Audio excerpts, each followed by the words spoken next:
يسعد لي مساكم. هنا ملك التوقعات العالمي في انطلاقة الدوري الأقوى آسيويا وعربيا وأحد أقوى 6 دوريات في العالم. العالم ينتظر توقعات ملك التوقعات وهو الرقم 1. أنا توقعاتي مباراة الأهلي.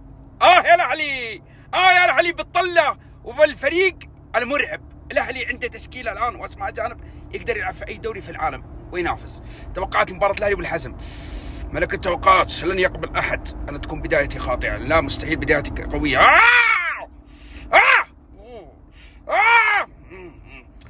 بعد مشيئة الله نسبة فوز الأهلي 1,000,000%. لا لا لا لا لا لا لا لا، بكرة فرجة ومتعة أهلاوية. فوز الأهلي 3 ولا ب4. فيرمينهو ومحرز والكسيان راح يسجلون بعد مشيئة الله.